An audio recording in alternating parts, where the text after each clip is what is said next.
up everybody? Remember third-person shooters and how they were a thing? Ah, yes. Third-person shooter games. You could dodge, weave, and roll like caffeinated action hero behind chest-high walls. That sweet cinematic gun flew like directing your own Michael Bay movie, minus the explosion budget. Games like Gears of War, SOCOM, Army of Two, and The Division gave us romantic high fives, beefy gunfights, and stories with more drama than your cousin's fucking wedding. But now, it's tragic.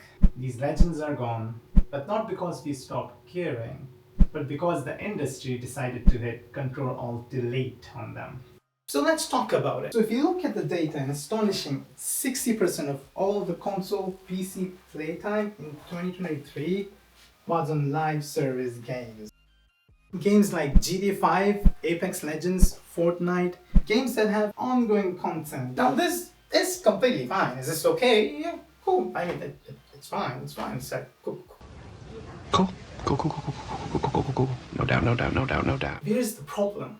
Because then we find out only 8% of the gaming time was spent on a standalone release. Basically games that came out in 2023 and aren't live service or constantly updated. So games like Baldur's Gate 3, Starfield, rest in peace, The Legend of Zelda, Hi-Fi Rush. These games received love from critics and dedicated fan base, but they were overwhelmed in terms of raw output by actual live service giants. This 8% share includes many of 2023's best single player experiences. But the fact that it's so small just shows that how players are just spending playing old live service games. While new standalone games like Baldur's Gate 3, Starfield and Zelda did achieve impressive sales and peak player counts, their engagement metrics were overshadowed by sustained massive player bases of long-standing live service games. This disparity naturally underscores the industry shift towards live service models that encourage ongoing player engagement over time. So what does that mean? New one-and-done games are getting ignored left and right. We have had some successes recently over the years, like Baldur's Gate 3, Expedition 33. That, by the way, I've been dying to play, but I haven't had enough time, so I've only spent a few hours playing it. Elden Ring, but other than that, standalone single-player or even multiplayer games are getting much less attention. Only a tiny slice of the total playtime. Which you can say is good for indie developers, but that is for another video. Now, since ongoing live service games were making money, the publishers saw the money and chased it, and they saw the most money in first-person shooters. So yeah, since first-person shooters now dominate the market, by one measure, they generated $15 billion on Steam, making FPS the #1 genre. So the publishers basically asked, why make another cover-based shooter when you can just try to recreate Call of Duty or Fortnite formula-type games? Bigger studios redirected and started investing money, resources into any first-person or battle royale-like projects, betting on sequels and spin-offs. We've gotten so used to this that it feels normal. But it wasn't. It was a decision. GameSpot reports that the playtime charts are topped by Fortnite, Minecraft, Grand Theft Auto 5. So basically, the same old titles over and over again. Fresh story-driven shooters just didn't make the cut. Quantum Break, The Order, Black Ops The Line, Vanquish, Binary Domain. These games did try something new. Publishers either gave up too early, underfunded them, or just misjudged the market. They're the proof that fresh story-driven shooters just didn't make the cut. Not because the players didn't care, but because the industry didn't want to take any risk. See, since now we're in the days of FPS, battle royale, profit-focused games, publishers keep guaranteed returns in popular FPS and battle royale titles. They poured budgets into sequels and online modes, not new cover-based shooters. Invest in a known franchise or just play it safe with another known shooter clone. Investing in an expensive standalone campaign feels too risky. And then there was franchises being mismanaged and cancelled left and right. Beloved series were shelved or gutted by their owners. Publishers blamed market trends and pulled the plug. Fan favorite features were stripped out, leaving on empty shelves. So far we have seen how third-person shooters didn't fade because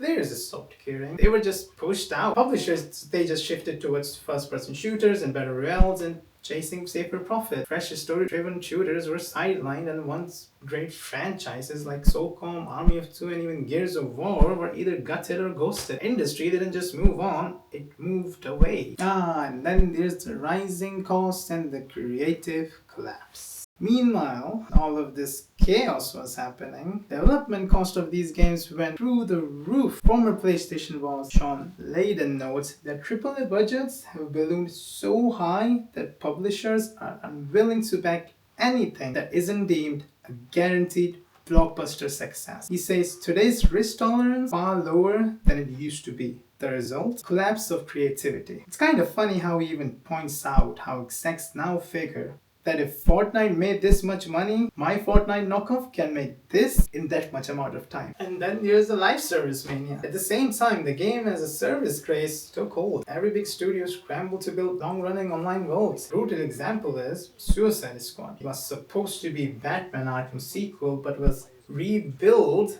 as a live service third-person shooter, and it crashed hard. Reportedly, burning millions of dollars. Oh yes, the franchises left to die. Even Gears of Wars wasn't spared.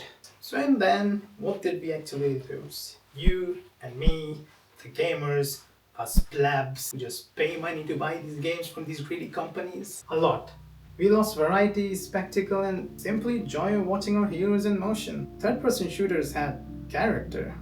Top-notch co-op gameplay, they let us see fully voiced protagonists, admire detailed environments, play on a chessboard of cover. It gave us cooperative storytelling, like friends sharing an epic couch campaign. Now so many games just stick you behind the eyes of a silent killer. We forget how exciting it was to see the character crack a joke or rally the squad.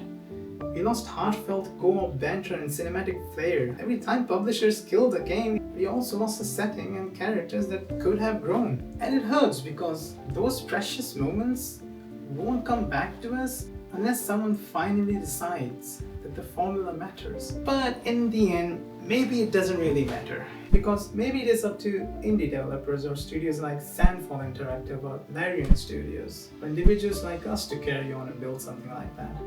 Like back in 2023, I started game development with a couple of my friends. Well, yeah, anyways, that's just about it. I just wanted to rant a bit about the third-person shooter games and how we just don't get these kind of games anymore. If you do like the video, please subscribe, leave a like, and let me know in the comments if there's any other particular thing you want me to talk about.